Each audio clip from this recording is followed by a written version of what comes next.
ओम शांति। आज 8 जुलाई 2021 की मुरली में बाबा ने कहा, मीठे बच्चे, सारी दुनिया में तुम्हारे जैसा खुश नसीब कोई नहीं। तुम हो राज ऋषि। तुम राजाई के लिए राजयोग सीख रहे हो। आज की मुरली का प्रश्न है, निराकार बाप में कौन से संस्कार है जो संगम पर तुम बच्चे भी धारण करते हो? उत्तर है, निराकार बाप में ज्ञान के संस्कार है। वह तुम्हें ज्ञान सुनाकर पतित से पावन बना देते हैं, इसलिए उन्हें ज्ञान का सागर पतित पावन कहा जाता है। तुम बच्चे भी अभी वो संस्कार धारण करते हो। तुम नशे से कहते हो हमें भगवान पढ़ाते हैं। हम उनसे सुनकर सुनाते हैं। आज की मुरली का गीत है, आखिर वह दिन आया आज। अब सुनते हैं मुरली विस्तार से। ओम शांति। मीठे मीठे रूहानी बच्चों ने यह गीत सुना। यह महिमा किसकी है? एक बाप की। शिवाय नमः। ऊंचते ऊंच भगवान है ना। बच्चे जानते हैं वह हमारा बाप है। ऐसे नहीं कि हम सभी बाप है। गाया भी जाता है, सारी दुनिया ब्रदरहुड है। सन्यासी अथवा विद्वानों के कहने अनुसार ईश्वर सर्वव्यापी कहने से जैसे कि फादरहुड हो जाता है। ब्रदर होने से बाप तो सिद्ध होता है, जिससे वर्षा मिलना है। फादरहुड है तो फिर वर्षे की बात ही नहीं है। बच्चे जानते हैं हम सभी आत्माओं का बाप एक है। उनको कहा जाता है वर्ल्ड गॉड फादर। वर्ल्ड में कौन है? सभी ब्रदर्स है, आत्माएं हैं। सबका गॉड फादर एक ही है। उस बाप की सभी प्रार्थना करते हैं। एक की ही बंदगी व पूजा होनी चाहिए। वह है सतो प्रधान। वह है सतो प्रधान पूजा। यह भी समझाया है, ज्ञान, भक्ति और वैराग्य। बाप ज्ञान देते हैं सद्गति के लिए। सद्गति कहा जाता है जीवन मुक्ति धाम को। यह आत्मा को बुद्धि में धारण करना है। हमारा घर शांति धाम है। उसको मुक्ति धाम, निर्वाण धाम भी कहा जाता है। सबसे अच्छा नाम है शांति धाम। यहाँ तो आर्गन्स होने के कारण आत्मा टोकी में रहती है, बोलना पड़ता है। सूक्ष्म वतन में है। यहाँ तो बोलना पड़ता है ना, टोकी में रहती है आत्मा, लेकिन सूक्ष्म वतन में है मूवी। इशारे में बात होती है, आवाज नहीं होती। तीनों लोकों को भी तुम जान गए हो।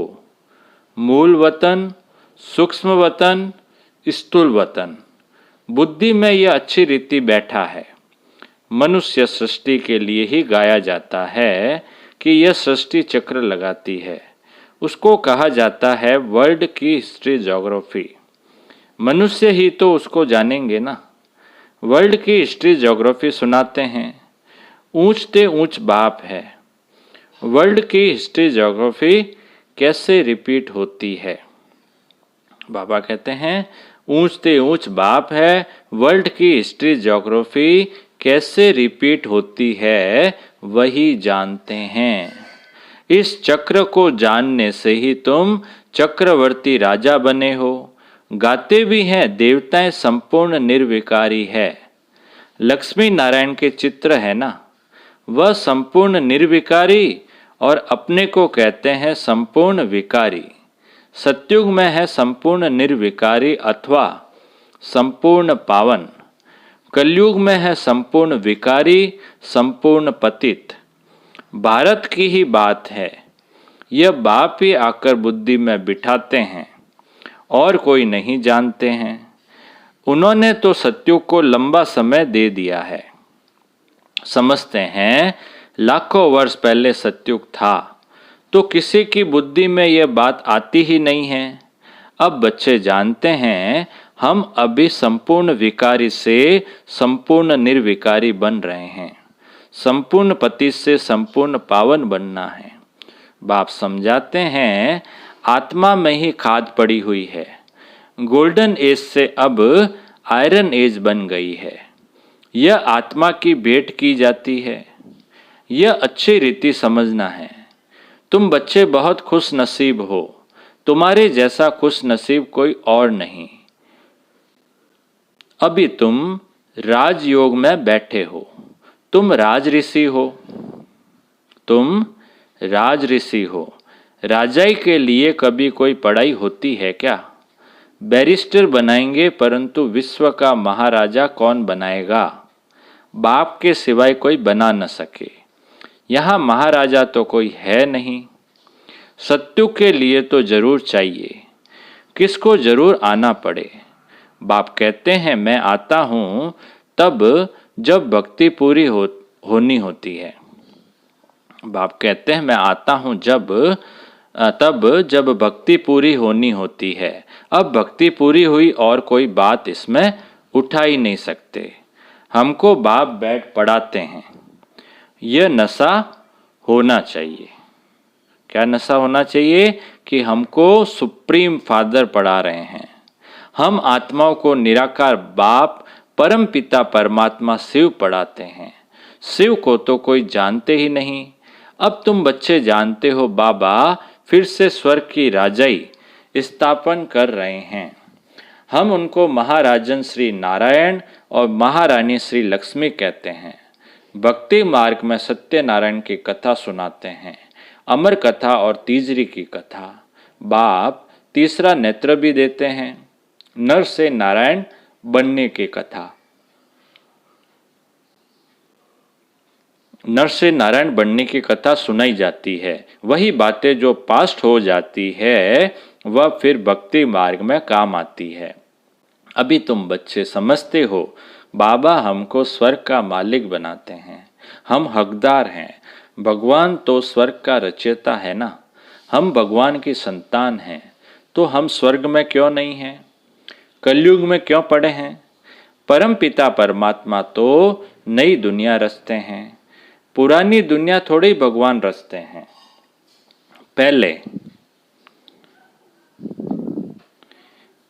पहले नई दुनिया बनाते हैं, उसके बाद फिर पुरानी को तोड़ेंगे। तुम जानते हो हम सतयुग के लिए राज्य ले रहे हैं। सतयुग में कौन होंगे? इन लक्ष्मी नारायण की डिनास्टी होगी। और भी तो राजाएं होंगे ना, जिसकी निशानी है विजय माला। बच्चे जानते हैं अभी हम विजय माला में पिरोने के लिए पुरुषार्थ कर रहे हैं। दुनिया में माला का अर्थ कोई नहीं जानते कि यह क्यों पूजी जाती है।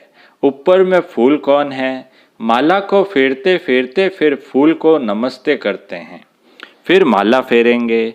माला बैठ सिमरते हैं कि कहाँ बार ख्यालात न जाएं। माला बैठ सिमरते हैं कि कई बार ख्यालात न जाएं। अंदर राम राम की धुन लगाते हैं जैसे बाजा बजता है। बहुत प्रैक्टिस करते हैं। यह सब है भक्ति मार्ग की बातें। हाँ, बहुत भक्ति करने वाले सिर्फ कोई विकर्म नहीं करेंगे। बहुत भक्ति करने वाले के लिए समझेंगे कि यह सत्यवादी होगा। मंदिर में माला रखी होगी, माला फेरते मुख से राम राम कहते रहेंगे। बहुत लोग समझते हैं भक्ति में पाप नहीं होता।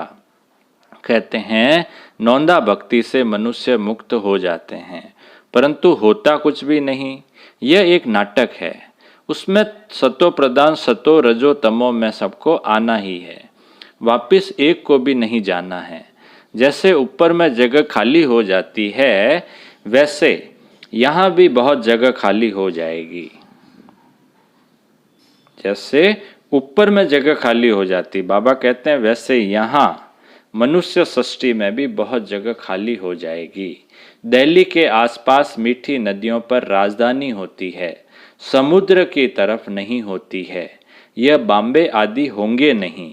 वह तो पहले मच्छी मयानी थी। मछली फंसाने वाले वहाँ रहते थे।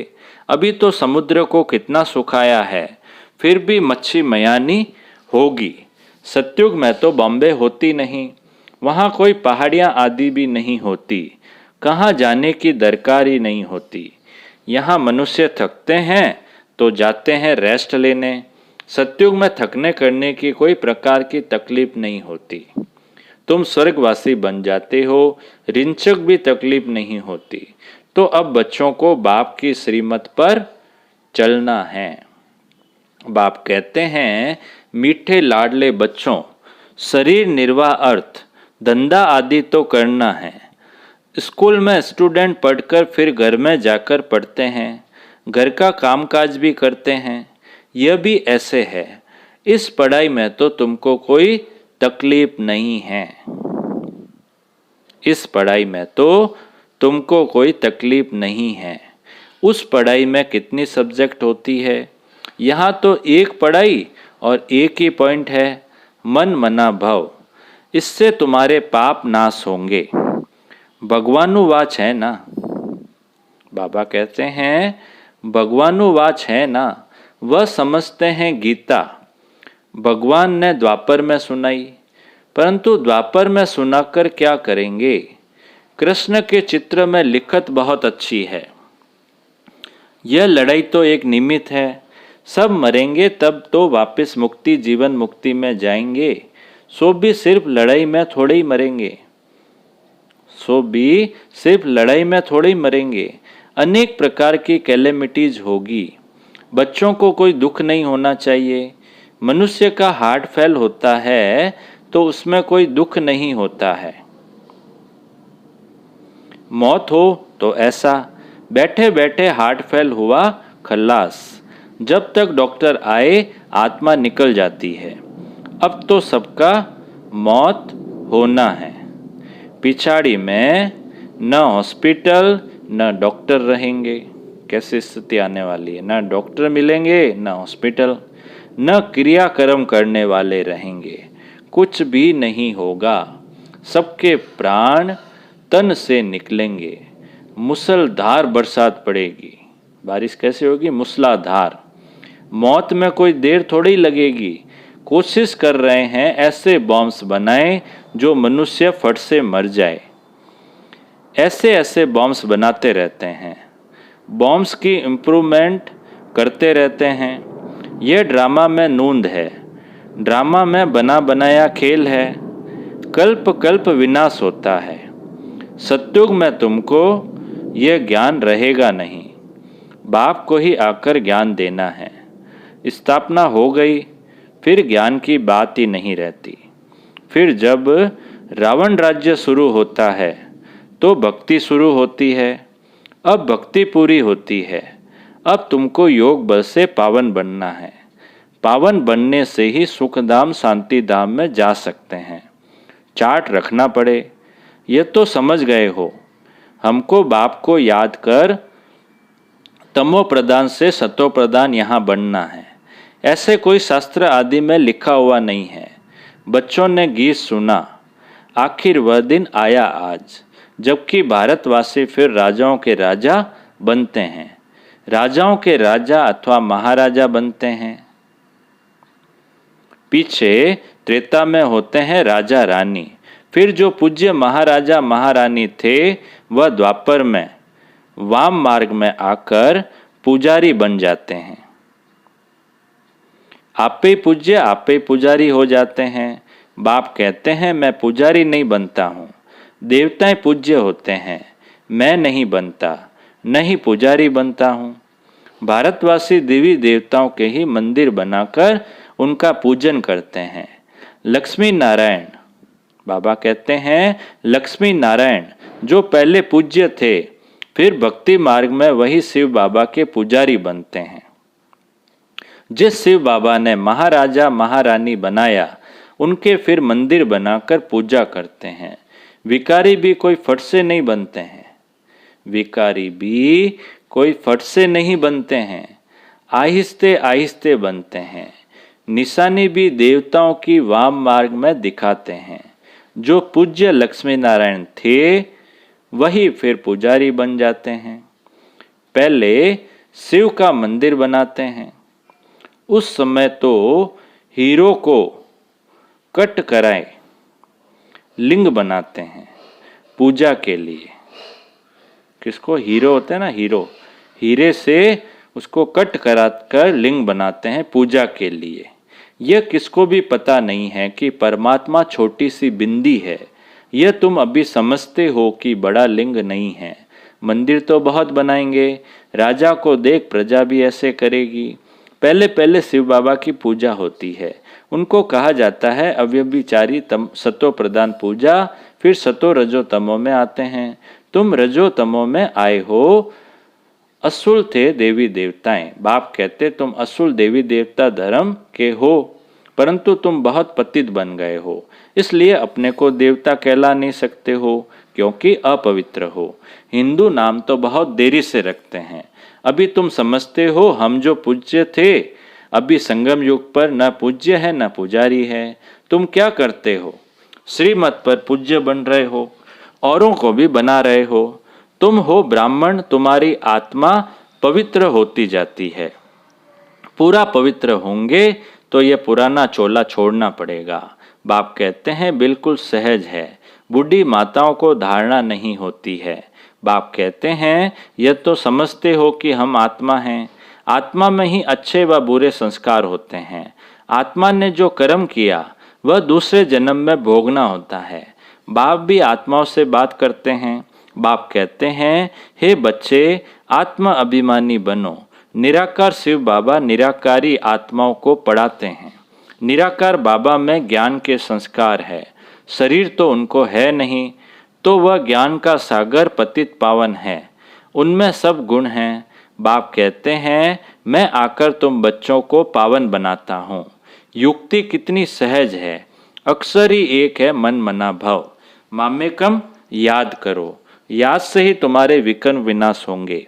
यह भी जानते हो अभी हम ब्राह्मण हैं, फिर सूर्यवंशी, चंद्रवंशी, वैश्य, शूद्रवंशी बनेंगे। हम ही इस 84 के चक्र में आएंगे, ऊपर से नीचे उतरेंगे, फिर बाबा आएंगे। बरोबर यह सृष्टि का चक्र फिरता रहता है। सृष्टि यह पुरानी होती है तो फिर बाबा आते हैं नई बनाने। यह तो बुद्धि में बैठता है ना, यह चक्र बुद्धि में फिरना चाहिए। अब तुम स्वदर्शन चक्रधारी बनते हो, जिससे फिर जाकर चक्रवर्ती राजा बनेंगे। अच्छा अच्छा, बाप दादा बोले मीठे मीठे सिकिलदे बच्चों प्रति मात पिता बाप दादा का याद प्यार और गुड मॉर्निंग। रूहानी बाप की रूहानी बच्चों को नमस्ते। हम रूहानी बच्चों की रूहानी बाप दादा को याद प्यार, गुड मॉर्निंग और नमस्ते नमस्ते नमस्ते। सदा रहेंगे हंसते हंसते, बन जाएंगे फरिश्ते। वाह बाबा वाह, वाह मेरा भाग्य। अब पूरी मुरली में से जो मुख्य मुख्य धारणा के लिए सार है, उसमें पहला है श्रीमत पर पूज्य बनना है। आत्मा में जो पूरे संस्कार आ गए हैं उसे ज्ञान योग से समाप्त करना है, संपूर्ण निर्विकारी बनना है। दूसरा पॉइंट है शरीर निर्वाह, अर्थ कर्म करते भी पढ़ाई पढ़नी और पढ़ानी है। योग बल से पावन बन राजाई पद लेना है। अब मीठे बाबा का मीठा वरदान है, गम की दुनिया सामने होते हुए भी बेगमपुर की बादशाही का अनुभव करने वाले अष्ट शक्ति स्वरूप भव। गम की दुनिया सामने होते हुए भी बेगमपुर की बादशाही का अनुभव करने वाले अष्ट शक्ति स्वरूप भव। विस्तार है, गम और बेगम की अभी ही नॉलेज है। गम की दुनिया सामने होते भी सदा बेगमपुर के बादशाही का अनुभव करना, यही अष्ट शक्ति स्वरूप कर्मेंद्रिय जीत बच्चों की निशानी है। अभी ही बाप द्वारा सर्व शक्तियों की प्राप्ति होती है। लेकिन अगर कोई न कोई संग दोष व कोई कर्मेंद्रिय के वशीभूत हो अपनी शक्ति खो लेते हो, तो जो बेगमपुर का नशा व खुशी प्राप्त है वह स्वतः ही खो जाती है। बेगमपुर के बादशाह भी कंगाल बन जाते हैं। स्लोगन है आज का, दृढ़ता की शक्ति सदा साथ हो तो सफलता गले का हार है। दृढ़ता की शक्ति सदा साथ हो तो सफलता गले का हार है। अच्छा, ओम शांति।